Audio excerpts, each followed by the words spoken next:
Ah bah t'étais où? J'arrivais pas à te retrouver. Je t'ai donné rendez-vous, Alex, dans un coin un petit peu paumé, Mais magnifique. mais magnifique. T'as vu ça? C'est les Pyrénées qu'on voit là-bas au fond? Exactement. On est en Gascogne, mon cher ami. D'accord, très bien. On va faire un épisode de Café Vadrouille qui est un petit peu un kiff personnel. Vas-y. Et ouais, les amis, aujourd'hui, on est chez D'Artagnan. On n'est pas nulle part en Gascogne. La Gascogne, c'est une région assez vaste. Tellement pas de toi. Écoute, on s'est dit, la moitié des destinations sont choisies par nos fans sur internet, la moitié on les choisit nous-mêmes. Et ben voilà, première destination. Un gros kiff pour Bertrand quand même. Soyez prêts psychologiquement. Première destination, le village natal de D'Artagnan, Qui s'appelle? Lupiac. On est dans le Gers, dans le département du Gers. On va commencer par se balader un peu tous les deux Ouais. et aller voir ce village. Ok. Et restez jusqu'à la fin de l'épisode parce qu'il va y avoir des animaux trop mignons. Et là Bertrand, on est en train d'arriver sur la place centrale du village. Exactement. La place centrale du village de Lupiac, où en 2015 a été inaugurée une statue de D'Artagnan. Et je nous ai posé 2 petits cafés là-bas. Yes, Je te propose qu'on explique un petit peu le programme de l'émission d'aujourd'hui avec notre petit café. avec notre petit café au pied de la statue de D'Artagnan. Allez, c'est parti. Écoute, on va commencer par une visite du village de Lupiac avec Maxime, qui est conseiller municipal ici, un fan absolu de D'Artagnan, Ok. qui est même costumé pour l'occasion. Ah ouais. Je crois que je vais être un petit peu jaloux d'être habillé comme ça avec mes rayures. Ensuite, on va aller découvrir un élevage ici dans le Gers et qui n'est pas du canard. D'accord. On va aller visiter la ferme du Hiton où Cécile et Manu ont relancé un élevage d'ânes des Pyrénées. Ils sont adorables. Et puis va venir le temps du défi. Je vais pas te laisser tout seul réaliser ton défi, Alex, sinon je vais être trop jaloux. Je te donne un tout petit indice, un pour tous pour un. En fait, c'est pas à moi de le faire, le défi c'est à toi quoi. C'est mon kiff cet épisode, je te l'ai dit. Reste avec nous jusqu'au bout de la vidéo, franchement ça va être assez exceptionnel. Allez, on commence par un petit café. Et on part en vadrouille.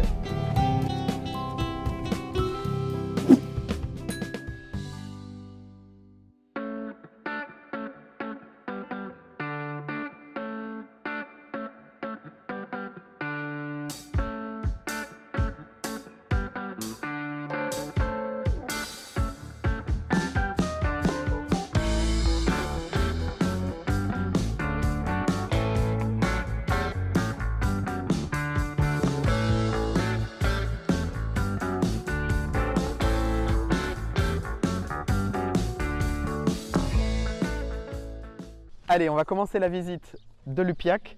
Avant de retrouver Maxime, je voudrais te montrer cette statue équestre de D'Artagnan. C'est la seule statue équestre de D'Artagnan au monde. Et d'ailleurs ici, il y a une petite tradition qui s'est déjà lancée, c'est de toucher le sabot droit de la statue. Il paraît que ça porte bonheur. Allez, on va aller retrouver Maxime, qui est conseiller municipal ici, et Alina, qui s'occupe de l'office du tourisme. Ils nous attendent juste devant la mairie de Lupiac. Bonjour Maxime. Bonjour, bienvenue à Lupiac. Merci Alina, bonjour, merci de nous recevoir. Avec grand plaisir, merci de venir. On est excités comme pas possible. On va vous parler de D'Artagnan et de Lupiac, Et ouais, le village où il est né.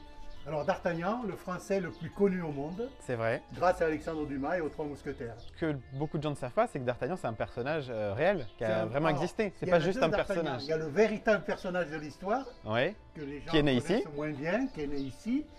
Et il y a celui de Dumas. voilà. Bon, les deux sont imbriqués, mais Dumas a un peu arrangé les choses à sa façon. D'accord. C'est un roman. Alors Lupiac, c'est un castelnau, c'est-à-dire un village fortifié. Ça a été fortifié en 1090.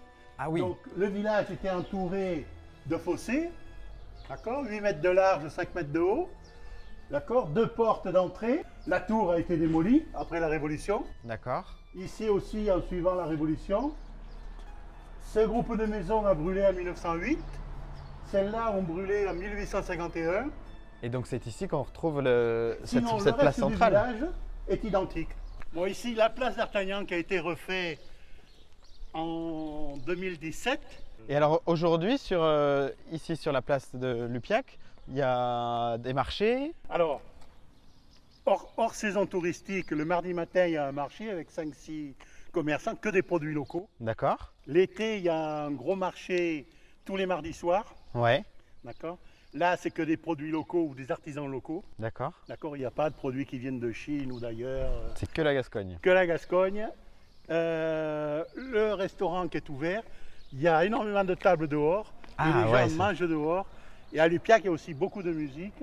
Et donc, il y a de la musique tous les mardis soirs. Voilà.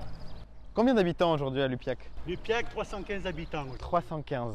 Et alors quand on retrouve le personnage de roman, par rapport au personnage historique, vous y voyez de grosses différences entre les deux? Ah, il y a quelques différences, oui. Alors, il faut savoir que pour écrire Les Trois Mousquetaires, Dumas s'est inspiré, pour ne pas dire copié, un livre qui existait, C'est joliment dit ça. d'accord, qui était les Mémoires de Monsieur d'Artagnan, Ouais. qui avait été écrite par Courtis de Sandras, qui n'avait apparemment jamais rencontré d'Artagnan. Et Dumas est tombé dessus par hasard, en cherchant des informations sur Louis XIV, la bibliothèque royale. Il l'a emprunté. Alors Dumas avait du monde autour de lui qui écrivait. Hein. Ouais. Les Trois Mousquetaires, c'est Maquet qui les a écrits. Dumas qui a repris après, qui a corrigé, mais il a donné le livre de Courtis de Sandras à Maquet. En disant, il y a de la matière. Il y a de la matière, tu travailles ça, je l'arrangerai à la fin. Et voilà, c'est à partir de là qu'il a fait son roman. D'accord, donc il y a quand même Qui a été un grand de succès. l'historique dans le roman. Oui, oui, oui, oui, oui. Donc à Lupiac, il y a une association qui est très dynamique, qui est l'association d'Artagnan chez D'Artagnan. C'est elle qui organise le festival. Et qui a fait revivre le village. Donc, l'association a été créée et ça a été un succès dès le départ. Donc l'association, c'est un atelier couture, Ouais. plus de 500 costumes qui ont été faits. C'est un atelier bricolage, c'est de l'escrime, puisqu'au départ on n'avait pas un seul escrimeur à Lupiac. Aujourd'hui ils sont une quinzaine. Et qui donc organise chaque année une journée spéciale d'Artagnan. Alors, deuxième week-end d'août, Ouais. festival d'Artagnan. Ça veut dire que tout le village est reconstitué comme à l'époque. On voyage dans le temps, On voyage dans le le temps d'une temps. journée pour les Voilà. visiteurs, mais Voilà. vous c'est toute l'année parce qu'il faut préparer tout ça. Oui, oui, oui. Toute ben, l'année. L'association travaille toute l'année, ça il ne s'arrête pas. C'est un boulot incroyable. Et alors je crois qu'au village vous avez aussi créé un musée d'Artagnan. Oui, alors il y a le musée d'Artagnan, on va aller le voir. On va aller le voir? Super.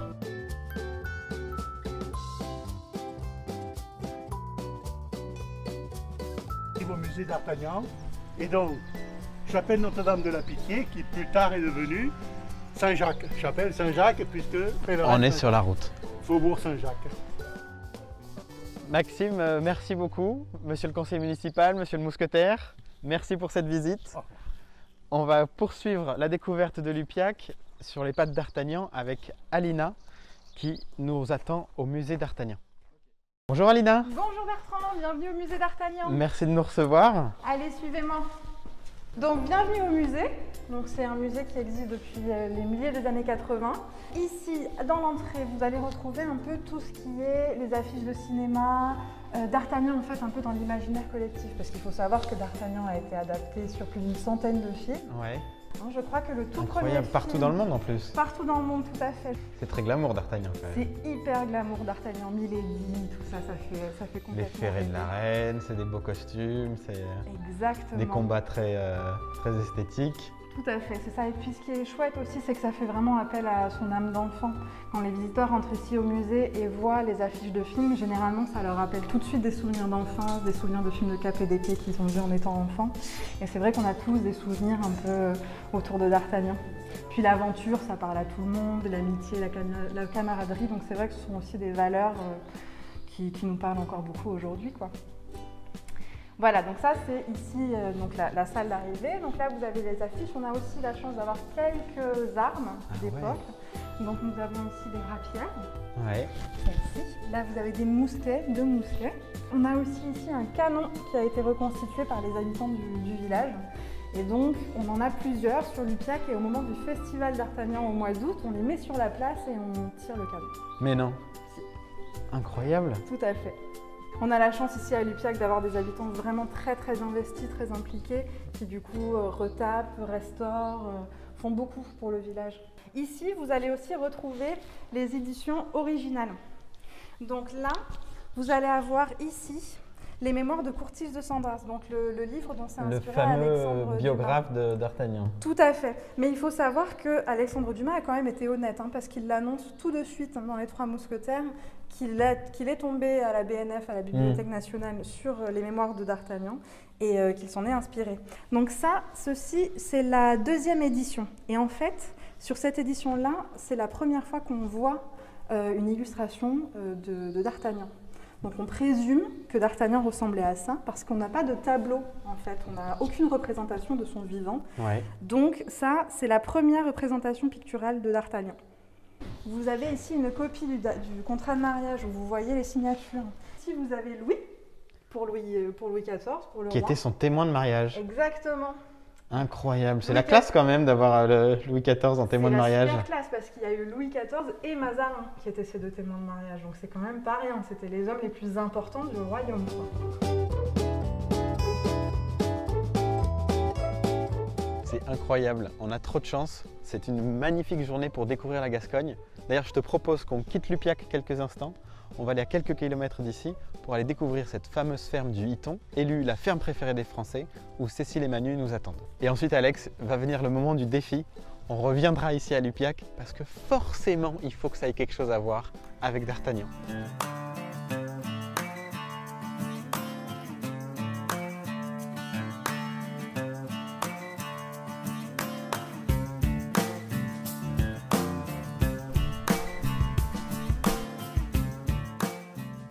Yana qui vient vous voir Bonjour Yana. pour faire connaissance. Alors les ânes sont très curieux de nature, Ouais. très affectueux, Très docile. très dociles. Alors c'est un petit peu, pour être docile, il faut les éduquer.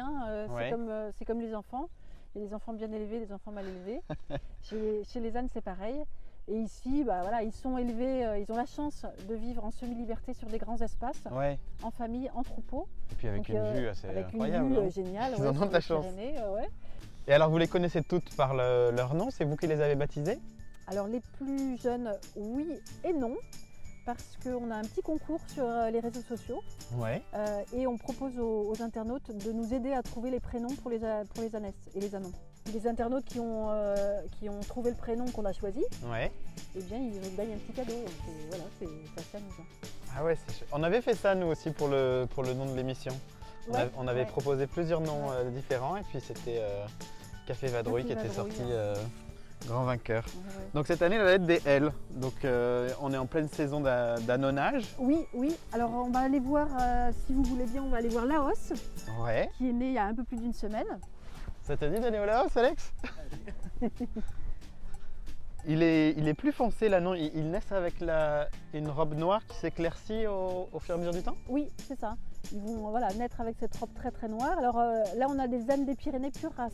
Ouais, Un âne des Pyrénées doit être marron ou noir, d'accord. nez blanc, tour des yeux blancs, ventre blanc. Ça, c'est la caractéristique de l'âne des Pyrénées. Ouais. Et là, effectivement, l'anon à la naissance va être très très noir. Et voilà, au fil du temps, la robe va s'éclaircir plus ou moins. Ça va dépendre finalement de la robe initiale de la mère. Là, on voit que Biscotte, sa maman, a une robe quand même marron très foncée. Donc il y a de fortes chances pour que Laos, son bébé, reste un petit peu foncé lui aussi. D'accord. Mais ils naissent tous comme ça Ouais.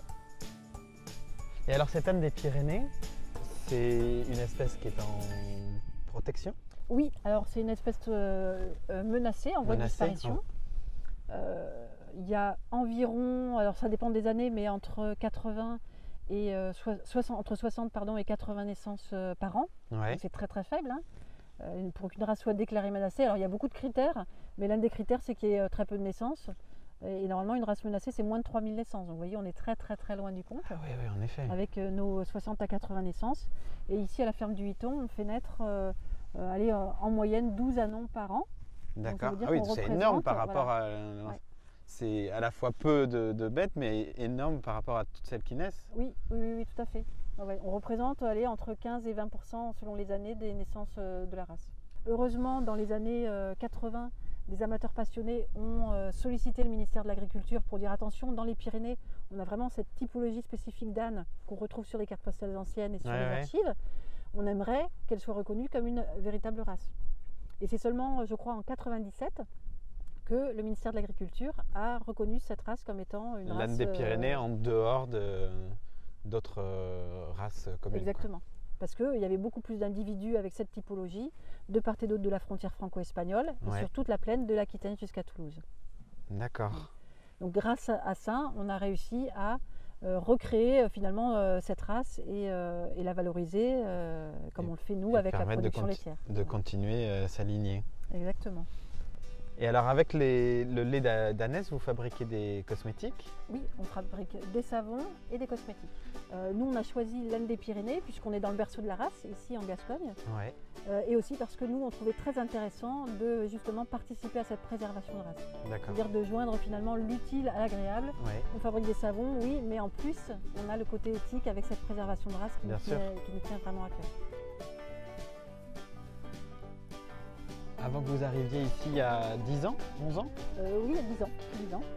Ici, il y avait déjà un élevage d'ânes ou pas du tout? C'est vous qui avez amené tous les ânes? Il y avait une autre activité agricole? Alors, on a acheté la propriété à d'anciens éleveurs qui étaient déjà à la retraite depuis pas mal de temps. Et eux avaient un élevage de vaches sur cette propriété. Et puis après, quand nous on a acheté, les terres étaient en fermage, elles étaient en location auprès d'un éleveur de brebis. Et nous, quand on est arrivé, eh bien, on s'est dit tiens, pourquoi pas faire quelque chose de toutes ces terres, puisqu'il y avait quand même 45 hectares à exploiter. Ouais.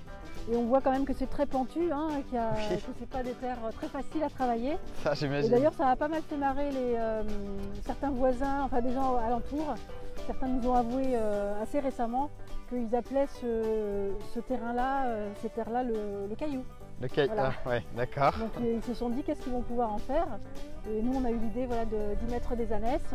Et c'est vrai que des terres comme ça pentues, avec une terre qui n'est pas très riche, eh bien, ça va convenir en fait pour les ânes. Et après, on a aussi fait le choix de planter des plantes aromatiques qui sont plus habituelles en Provence et dans les garrigues. Et ici, on s'est dit, bah, tiens, on a un très bel ensoleillement, on a un sol qui n'est pas riche, peut-être que ça marchera. Et ça a marché. Voilà. Et du coup, on va combiner le lait des ânesses avec les plantes aromatiques. Exactement. Pour fabriquer vos savons et des cosmétiques. Et vos cosmétiques. Voilà. Ouais.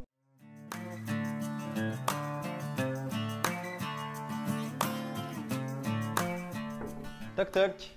Bonjour Manu.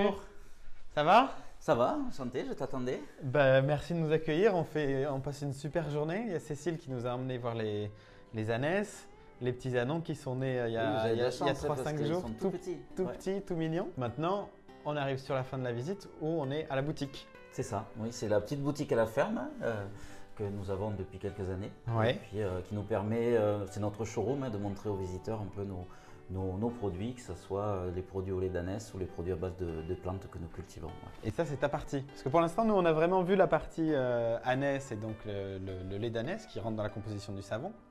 Mais il y a aussi toutes les huiles essentielles, toutes les herbes aromatiques. Voilà, il est vrai qu'on a bâti le projet avec Cécile. Au début, on a voulu être assez complet dans la production des matières premières agricoles.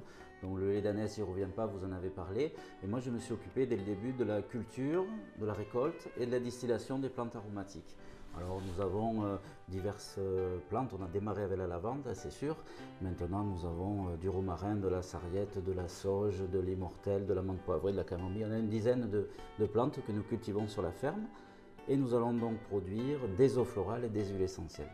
D'accord, que vous vendez donc séparément. Séparément. C'est pas tout dans le savon. C'est pas tout dans le savon puisque on les vend séparément aussi. Mais le but c'est quand même de produire des matières premières qui vont rentrer dans la composition des savons, des shampoings et des cosmétiques.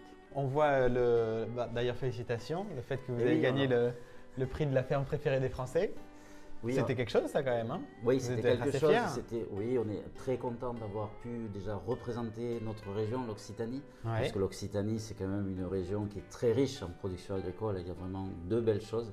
Donc on était très fiers de représenter la région et le département du Gers, bien sûr. Évidemment. Mais de remporter le premier prix, oui, on n'était pas du tout certains d'être à la hauteur. Donc on est très contents, ça a permis de parler du Gers peut-être avec un autre regard. Oui, c'est vrai qu'on On connaît le Gers Bien plus sûr, pour on a tous nos confrères qui font soit des productions comme l'Armagnac, il y a les côtes de Gascogne, bien sûr le foie gras, bien sûr d'autres productions agricoles, mais maintenant on peut parler du Gers aussi avec le savon et la production de lait d'ânesse et des huiles essentielles. Et ça, bravo. Qu'est-ce qu'on peut vous souhaiter pour les 10 prochaines années? Alors je ne sais pas, je ne peux pas répondre parce qu'on Un est peu de vraiment repos, encore parce que du repos, ça a il faudra été beaucoup de peut-être travail. commencer à penser à en prendre un peu. C'est vrai que là je vais parler au nom de tous mes collègues agriculteurs. Quand on est agriculteur, c'est tous les jours, et quand on est éleveur, c'est vraiment nuit et jour aussi. Ouais.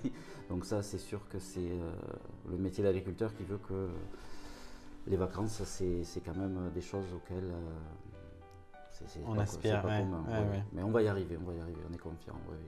Bon, ben, en tout cas, bravo pour ces 10 premières années. Et votre ferme est incroyable à visiter. Merci des compliments, hein, ça fait chaud au cœur, ça fait du bien parce que c'est beaucoup de travail et c'est vrai que c'est toujours agréable d'avoir des visiteurs ou des personnes comme toi qui nous encouragent à continuer dans notre action de sauvegarde de la race. Je voulais savoir, vous faites que du produit cosmétique? Alors quasiment que du produit cosmétique, mais on a un produit alimentaire, hein, c'est la petite surprise pour la fin. Ouais. C'est la pâte à tartiner au bon lait d'ânesse. Et ça, c'est un projet un peu fou qu'on a eu il y a quelques années et qui nous a valu le prix national de la création agroalimentaire biologique. Un très joli produit. Oh là là, ça va nous donner envie de rester encore un peu plus. Voilà. Bon, mais merci Très bien, beaucoup. merci. À très bientôt. Au Avec revoir. plaisir. Allez, au revoir.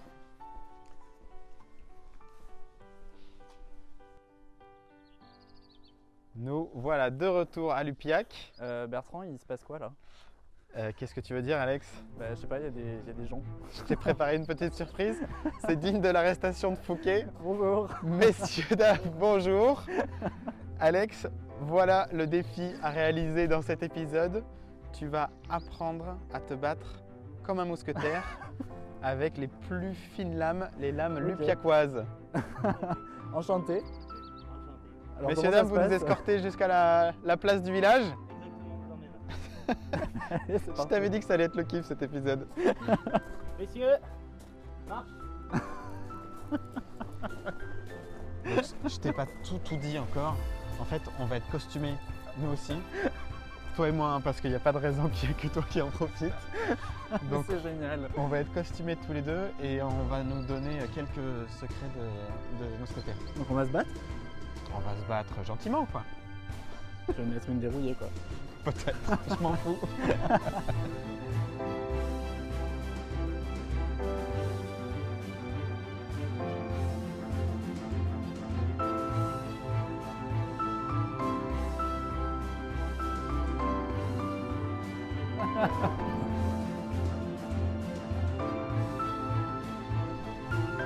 Voilà la pression.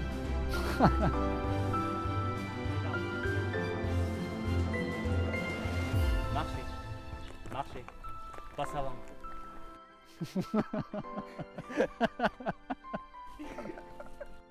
N'aie pas peur, tout va bien. Ça va bien se passer. Messieurs, fente. Remettez-vous en garde arrière. Rassemblez. Saluez. Épée au fourreau.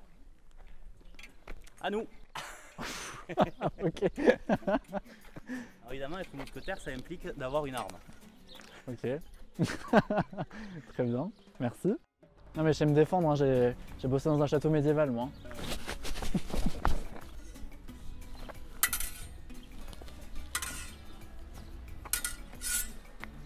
Voilà. Et le but, c'est que cet enchaînement, on le répète, on le répète. On répète, on répète, on répète. Ok. Jusqu'à ce que ça donne quelque chose de Stylé. style. Ça a l'air de me faire tellement plaisir.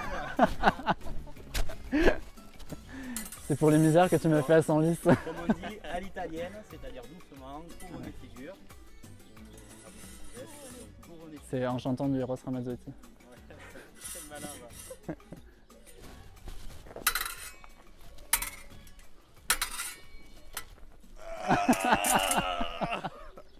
Qu'est-ce que tu meurs bien.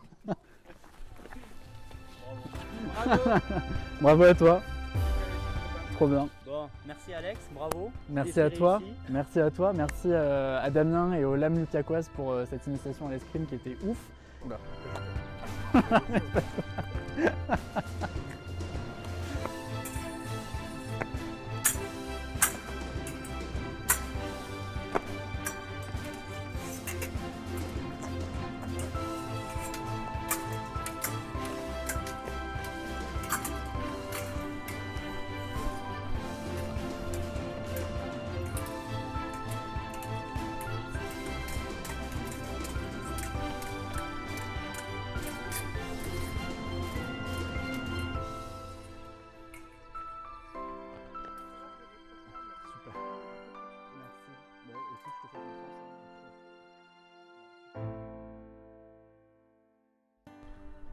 Eh ben ça y est, une vadrouille de plus, Bert.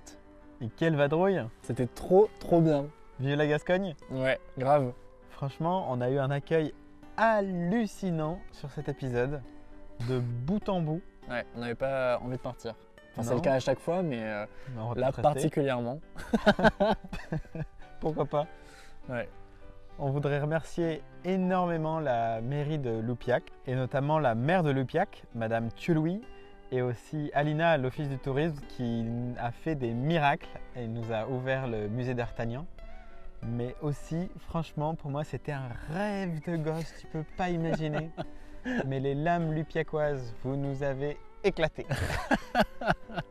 On voudrait également dire un big merci à la ferme du Hiton, où on a été accueillis comme des rois, où on a découvert leur métier d'éleveur d'ânes et d'ânesses des Pyrénées. C'était une super belle rencontre. Et on voudrait également dire un grand merci à tous les contributeurs de la cagnotte, à commencer par Charline Guénaud et Julie Larocque. Laurent Chabassier et Charlotte Gabet. Un grand merci à Sidonie Lacroix et à Jules Boden. Mais aussi à Elodie d'Allongeville et Reynaldo Guzman. Un grand merci également à Candy Desbois et à Sergine Auriac. Et à Antoinette Lebeau et Lucien Labroux. Et enfin, un merci également à Catherine Filipowski. Merci à tous d'avoir suivi ce deuxième épisode de Café Vadrouille. On était ici en Gascogne, Ouais. à Loupiac, dans le Gers.